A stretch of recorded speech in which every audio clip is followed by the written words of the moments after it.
రైతులకు రేవంత్ సర్కార్ good news చెప్పబోతుంది. ఒకేసారి 2 లక్షల రుణమాఫీ చేయబోతున్నట్టుగా తెలుస్తోంది. కుదరకపోతే 2 దఫాల్లో పూర్తి చేసే అవకాశాలు ఉన్నట్టుగా తెలుస్తోంది. రైతులపై వడ్డీ భారం పడకుండా ప్రభుత్వం కసరత్తు చేస్తుంది. 2 లక్షలలోపు క్రాప్ లోన్ల మాఫీకి ప్రత్యేక కార్పొరేషన్ ఏర్పాటు చేసే అవకాశాలు కనిపిస్తున్నాయి. ప్రభుత్వం గ్యారంటీ ఇచ్చి బ్యాంకుల ద్వారా చెల్లించేలా ప్లాన్ చేస్తుంది. తర్వాత బ్యాంకులకు విడతల వారీగా కట్టనుంది ప్రభుత్వం. ఎస్ఎల్బీసీ ఇతర ఆర్థిక సంస్థలతో సంప్రదింపులు జరుపుతున్నట్టుగా తెలుస్తుంది. 2023 డిసెంబర్ 7న కట్ ఆఫ్ తేదీ ఉన్న వాళ్ళకి దాదాపు 28 కోట్ల మేర లోన్లు ఉంటాయని బ్యాంకర్లు అనుకుంటున్నారు. ఇక ఇందులో 1 లక్ష వరకు ఉన్న పంట రుణాలే దాదాపు 80% ఉన్నాయి. దాదాపు 30 లక్షల మంది రైతులకు లబ్ధి చేకూరే అవకాశం ఉంది. డిసెంబర్ 7 వరకు ఉన్న రుణాలను మాఫీ చేసేందుకు కసరత్తు చేస్తుంది ప్రభుత్వం. మొత్తం మీద రైతులకు ప్రభుత్వం గుడ్ న్యూస్ చెప్పే అవకాశాలు కనిపిస్తున్నాయి. పూర్తి స్థాయిలో రైతు రుణమాఫీ చేసేందుకు కసరత్తు జరుగుతున్నట్టుగా తెలుస్తుంది. ఎస్ఎల్బీసీ ఇతర ఆర్థిక సంస్థలతో ప్రభుత్వం సంప్రదింపులు జరుపుతున్నట్టుగా తెలుస్తుంది. 2023 డిసెంబర్ 7 వరకు కట్ ఆఫ్ తేదీ ఉంది. దాదాపు 28,000 కోట్ల మేర లోన్లు ఉన్నాయని బ్యాంకర్లు అంటున్నారు. ఇందులో 1 లక్ష వరకు ఉన్న పంట రుణాలే దాదాపు 80% పైగా ఉన్నాయి. దాదాపు 30 లక్షల మంది రైతులకు ఈ రుణమాఫీ ద్వారా లబ్ధి చేకూరే అవకాశం కనిపిస్తుంది. మొత్తం మీద కాంగ్రెస్ పార్టీ అధికారంలోకి రాకముందు ఇచ్చిన హామీని నెరవేర్చే పనిలో ఉన్నట్టుగా తెలుస్తుంది. హామీని నెరవేర్చేందుకు పూర్తి స్థాయిలో కసరత్తు చేస్తున్నట్టుగా తెలుస్తుంది. ప్రభుత్వం ఏర్పడ్డాక 2 లక్షల రుణమాఫీకి సంబంధించి పూర్తి స్థాయిలో ప్రభుత్వం దృష్టి పెట్టినట్టుగా తెలుస్తుంది. అందులో భాగంగానే ప్రభుత్వం తాజాగా ఈ అంశంపై కసరత్తు చేస్తున్నట్టుగా తెలుస్తుంది. మధు లైవ్లో జాయిన్ అవుతున్నారు. మధు, ప్రభుత్వం రైతులకు 2 లక్షల రుణమాఫీకి సంబంధించిన హామీని నెరవేర్చే క్రమంలో దానికి సంబంధించిన కసరత్తు చేసినట్టుగా తెలుస్తుంది. దీనికి సంబంధించి ఎలాంటి విధి విధానాలు ఉండబోతున్నాయి? ప్రభుత్వం ఎప్పట్లోగా ఈ ప్రక్రియను చేపట్టే అవకాశాలు కనిపిస్తున్నాయి? మధు, కొత్త ప్రభుత్వం 1 నెల రోజులు దాటింది. వీళ్ళకి అత్యంత ప్రాధాన్యత కలిగినటువంటి అంశాల్లో రైతు రుణమాఫీకి సంబంధించి కూడా, ఎందుకంటే ఎన్నికలకు 2 రోజుల ముందు కూడా ఇప్పుడున్నటువంటి ముఖ్యమంత్రి అప్పుడు ప్రతిపక్షంలో ఉన్నప్పటికీ కూడా వెళ్ళి రుణాలు తీసుకోండి, రైతులు 2 లక్షల రూపాయలు రుణం తెచ్చుకోండి, మేము రాగానే ప్రభుత్వం ఏర్పాటు కాగానే మీ రుణమాఫీ ఉంటుంది అనేటువంటిది చాలా స్పష్టమైన ప్రకటన చేశారు. సో దాంతో చాలా భారీ ఎత్తున రైతులు రుణమాఫీ తీసుకునే ప్రయత్నం చేశారు. ఇది 2 లక్షల రూపాయల రుణమాఫీ ఇస్తామని ప్రభుత్వం చెప్పినప్పటికీ కూడా ఎక్కువగా 1 లక్ష రూపాయల లోపు అంటే 99,000 లోపు రుణాలు తీసుకున్నటువంటి రైతులు ఎక్కువగా ఉన్నటువంటి పరిస్థితి. సో ప్రభుత్వం ముందు అత్యంత ప్రాధాన్యత కలిగినటువంటి అంశం ప్రస్తుతం రైతు రుణమాఫీ. సో ఆ అంశం పైన కసరత్తు చేస్తా ఉన్నారు. ఇప్పటికే అధికారులతో ఒక దఫా చర్చలు జరిగాయి. ఎంత మేర రాష్ట్ర బడ్జెట్ దీనికి కేటాయించాల్సి వస్తుంది రైతు రుణమాఫీకి అనేటువంటిది బ్యాంకర్లతో కూడా మాట్లాడారు. బ్యాంకు అధికారులతో గత ప్రభుత్వం వ్యవహరించినటువంటి తీరు, ఇప్పుడు తీసుకోవాల్సినటువంటి చర్యలపైన దృష్టి పెడతా ఉన్నారు. గత ప్రభుత్వం ఎందుకు అబాసు పాలైంది, గల కారణాలు ఏంటి? సో ఆ రకంగా కాకుండా ఇప్పుడున్నటువంటి ప్రభుత్వం మళ్ళీ గత ప్రభుత్వ వ్యవహార చర్యని అనుసరించకుండా, ఎందుకంటే గత బీఆర్ఎస్ ప్రభుత్వం ఉన్నప్పుడు డిలే చేయడము, తర్వాత రుణాల చెల్లింపుల కోసం బ్యాంకర్లతో మాట్లాడి చెల్లించినప్పటికి కూడా పెరిగిన మిత్తి మాత్రమే పాసు పుస్తకాలంతా బ్యాంకులోనే ఉండడం, మళ్ళీ కొత్త రుణాలు తీసుకోకుండా ఉండడం, కొత్త పంటలు వేయడానికి కొత్త పంటలకు రుణాలు దొరకకపోవడం, ఇదంతా భారమైంది. తీవ్ర వ్యతిరేకత వ్యక్తమైంది. సో అలా మళ్ళొకసారి క్రియేట్ కాకుండా ఉత్పన్నంగా ఇప్పుడున్న బ్యాంకర్లతో చర్చలు చేశారు.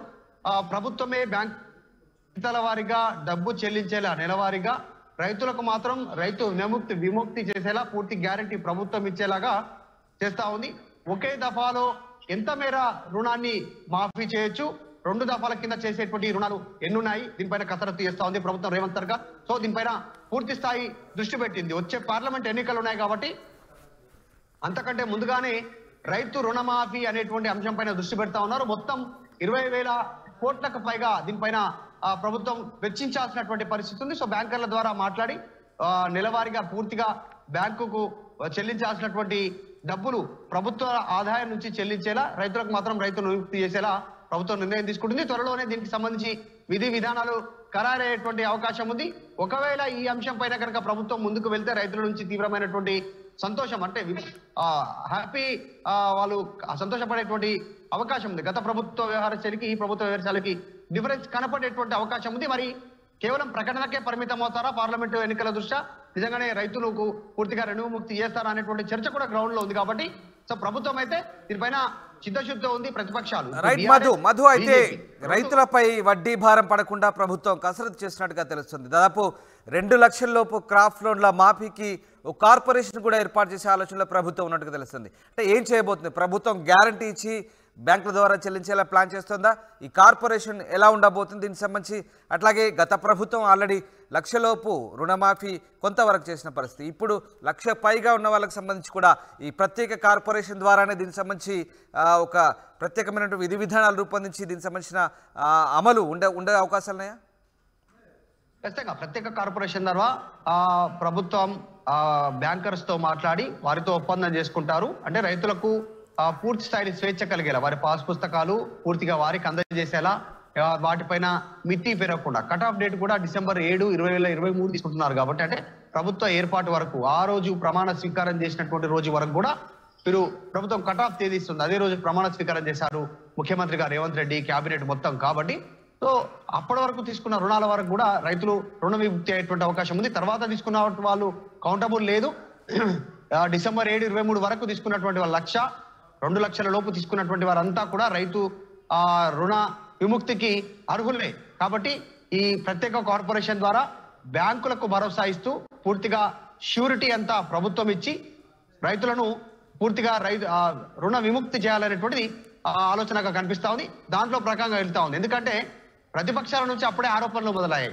మీరు అధికారంలోకి వచ్చిన మరుక్షణం నుంచే రైతు రుణమాఫీ చేస్తామన్నారు, ఏమైంది అనేటువంటిది ఇటు బీఆర్ఎస్ ఇటు బీజేపీ విమర్శలు ఎక్కువ పెట్టినటువంటి నేపథ్యంలో వచ్చిన పార్లమెంట్ ఎన్నికలను దృష్టిలో పెట్టుకుని ప్రభుత్వం ముందుకు వెళ్తా ఉంది, అధికారులతో చర్చలు చేస్తా ఉంది. ఇప్పటికే ఒక దఫా దీనికి సంబంధించినటువంటి సూచనలు చేసింది, డీటెయిల్స్ తెప్పించుకున్నారు. త్వరలోనే దీనికి సంబంధించిన విధి విధానాలు ఖరారైన తర్వాత రుణమాఫీకి సంబంధించినటువంటి ఒక గైడ్ లైన్స్ వచ్చే అవకాశం. రైట్. అయితే మధు, ఎప్పటిలోగా అంటే రైతులు ఎప్పటి నుంచి ఎదురు చూస్తున్నారు? మీరు అన్నట్టుగా అటు మిగతా పార్టీలు కూడా ప్రభుత్వంపై ఒత్తిడి తెస్తున్న పరిస్థితి.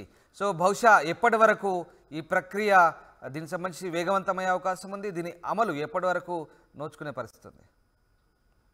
ఫిబ్రవరి చివరాఖరి కల్లా, ఫిబ్రవరి 2nd వీక్ లేకంటే ఫిబ్రవరి చివరాఖరి కల్లా నోటిఫికేషన్ వస్తుంది అనేటువంటి చర్చ జరుగుతోంది. కొన్ని రాజకీయ పార్టీలు ముందుగానే నోటిఫికేషన్ వస్తుంది, పార్లమెంట్ ఎన్నికల నోటిఫికేషన్ అనేటువంటి కూడా భావిస్తా ఉన్నారు. సో ఏం చేసినా, విధి విధానాలు తీసుకున్నా, ప్రభుత్వం నిర్ణయం తీసుకున్నా ఖచ్చితంగా రైతు రుణమాఫీ కోసం 2 లక్షల రూపాయల రుణమాఫీ కోసం ఫిబ్రవరి లోపలే దీనికి సంబంధించినటువంటి ఒక నిర్ణయం ప్రకటించాల్సినటువంటి అవసరం ఉంది. ఒక డిలే అయితే మాత్రం రైతుల నుంచి ఆగ్రహం వ్యక్తం అయ్యే పరిస్థితులు ఉన్నాయి.